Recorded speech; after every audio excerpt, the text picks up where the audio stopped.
ಪ್ರತ್ಯೇಕತೆ ಬಗ್ಗೆ ಮಾತನಾಡಿದ್ದಾರೆ ಡಿಕೆ ಸುರೇಶ್.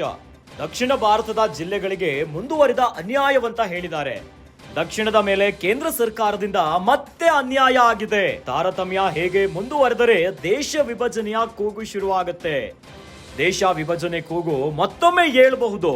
ಮಾಜಿ ಸಂಸದ ಕಾಂಗ್ರೆಸ್ ಡಿಕೆ ಸುರೇಶ್ ಸ್ಫೋಟಕ ಹೇಳಿಕೆಯನ್ನ ಕೊಟ್ಟಿದ್ದಾರೆ. ರಾಜ್ಯವನ್ನ ತುಳಿಯಲು ಆರ್ಥಿಕ ಬೆಳವಣಿಗೆಯನ್ನ ಕುಗ್ಗಿಸುವ ಯತ್ನವಾಗ್ತಾ ಇದೆ. ರಾಜ್ಯಗಳನ್ನ ಕುಗ್ಗಿಸೋ ಕೆಲಸವನ್ನ ಕೇಂದ್ರ ಸರ್ಕಾರ ಮಾಡ್ತಿದೆ ಅಂದಿದ್ದಾರೆ. ರಾಜ್ಯಗಳನ್ನ ಕುಗ್ಗಿಸೋ ಕೆಲಸವನ್ನ ಕೇಂದ್ರ ಸರ್ಕಾರ ಮಾಡ್ತಾ ಇದೆ. ಉತ್ತರ ಭಾರತ, ಗುಜರಾತ್ಗೆ ಹೆಚ್ಚಿನ ಆದ್ಯತೆಯನ್ನ ನೀಡಲಾಗಿದೆ. ಯಾಕೆ ಈ ದೇಶದಲ್ಲಿ ನಮ್ಮ ಕರ್ನಾಟಕಕ್ಕೆ ಅರ್ಹತೆ ಇಲ್ವಾ ಅಂತ ಪ್ರಶ್ನೆ ಮಾಡಿದ್ದಾರೆ. ರಾಜ್ಯದ ಆರ್ಥಿಕ ನೆರವು ಕೊಡುವುದು ಕೇಂದ್ರದ ಕರ್ತವ್ಯ. ಆದರೆ ರಾಜ್ಯಕ್ಕೆ ಅನ್ಯಾಯವಾಗ್ತಿದೆ ಎಂದು ತಮ್ಮ ಆಕ್ರೋಶವನ್ನ ಹೊರಗಾಕಿದ್ದಾರೆ. ಕೇಂದ್ರ ಸರ್ಕಾರದ ವಿರುದ್ಧ ಡಿಕೆ ಸುರೇಶ್ ಈಗ ರೋಷಾಗ್ನಿ ಆಗಿಬಿಟ್ಟಿದ್ದಾರೆ. ಕೇಂದ್ರ ಸರ್ಕಾರದ ವಿರುದ್ಧ ಮಾಜಿ ಸಂಸದ ಡಿಕೆ ಸುರೇಶ್ ಸ್ಫೋಟಕ ಹೇಳಿಕೆಯನ್ನ ಕೊಟ್ಟಿದ್ದಾರೆ. ಇನ್ನು ಕೇಂದ್ರ ಸರ್ಕಾರದ ನಡೆಯ ವಿರುದ್ಧ ನಿಗಿ ಕೆಂಡವಾಗಬಿಟ್ಟಿದ್ದಾರೆ. ಯಾವ ವಿಚಾರವಾಗಿ? ಮತ್ತೆ ಪ್ರತ್ಯೇಕತೆ ಬಗ್ಗೆ ಮಾತನಾಡಿದ್ದಾರೆ. ಅದೇ ವಿಚಾರವಾಗಿ ದಕ್ಷಿಣ ಭಾರತದ ರಾಜ್ಯಗಳಿಗೆ ಮತ್ತೆ ಅನ್ಯಾಯ ಮುಂದುವರಿತಾ ಇದೆ.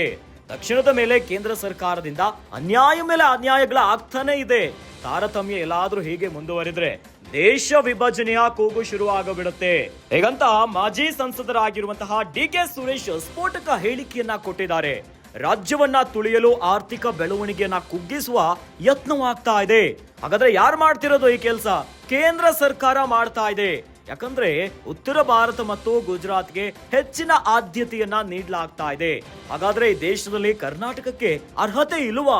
ಹೇಗಂತ ಪ್ರಶ್ನೆಯನ್ನ ಮಾಡಿದ್ದಾರೆ. ರಾಜ್ಯದ ಆರ್ಥಿಕ ನೆರವು ಕೊಡುವುದು ಕೇಂದ್ರದ ಕರ್ತವ್ಯ ಆಗಿಬಿಟ್ಟಿದೆ.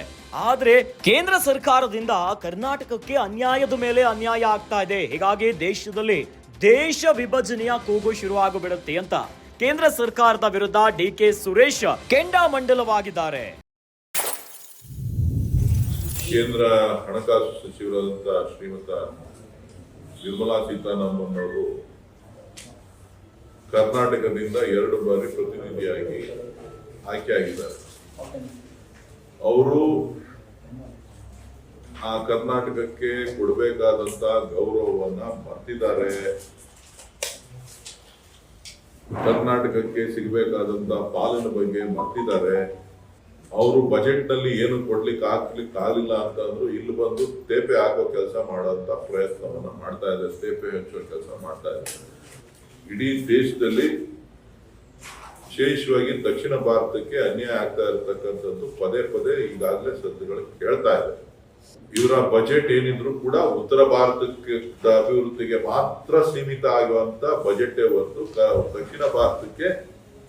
ದಕ್ಷಿಣ ಭಾರತದ ಪ್ರಗತಿಗೆ, ಕೈಗಾರಿಕಾ ಬೆಳವಣಿಗೆ ಇರ್ಬೋದು, ಆರ್ಥಿಕ ಸುಧಾರಣೆಗಳಿಗಿರ್ಬೋದು, ಆರ್ಥಿಕ ಬೆಳವಣಿಗೆ ಇರ್ಬೋದು, ಯಾವುದೇ ಪ್ರೋತ್ಸಾಹವನ್ನ ಕೇಂದ್ರ ಸರ್ಕಾರ ಕೊಡ್ತಾ ಇಲ್ಲ. ಇವತ್ತು ರಾಜಕೀಯ ಕಾರಣಗಳಿಂದ ಬಂದು ಇವತ್ತು ಕರ್ನಾಟಕದ ಮೇಲೆ ಆಪಾದನೆಗಳನ್ನ ಮಾಡ್ತಾ ಇರ್ತಕ್ಕಂಥದ್ದು ರಾಜಕೀಯ ದುರುದ್ದೇಶ ಕೂಡಿದೆ ಹೊರತು ಬೇರೇನೂ ಇಲ್ಲ. ಅವ್ರೇನಾರ ಕೊಡಬೇಕು ಅಂತಂದ್ರೆ ಕರ್ನಾಟಕದ ಕೈಗಾರಿಕೆಗಳಿಗೆ ಮತ್ತು IT-BT ಕಂಪನಿಗಳಿಗೆ ಇವತ್ತು ಒಂದಷ್ಟು ಪ್ರೋತ್ಸಾಹದಾಯಕವಾದಂತ ಯೋಜನೆಗಳನ್ನ ಘೋಷಣೆ ಮಾಡಬೇಕಾಗಿದೆ. ಆ ಘೋಷಣೆಯನ್ನ ಮಾಡಿ ಕರ್ನಾಟಕಕ್ಕೆ ನಾನು ಇಂಥದ್ದು ಕೊಟ್ಟಿದ್ದೀನಿ, ಅದನ್ನ ಸರಿಯಾಗಿ ಬಳಸ್ಕೋತಾ ಇಲ್ಲ ಅಂತ ಅಂದಿದ್ರೆ ಅದು ಸರಿ. ಕೇವಲ ಆರೋಪಗಳನ್ನ ಮಾಡ್ತಾ ಸಹಕಾರ ಕೊಡ್ತಾ ಇಲ್ಲ ಅಂತ ಹೇಳಿದ್ರೆ, ನಮ್ ಸಹಕಾರ ಕೇಳಿ ತೆರಿಗೆ ಹಣ ವಸೂಲಿ ಮಾಡ್ಕೋತಾ ಇಲ್ಲ,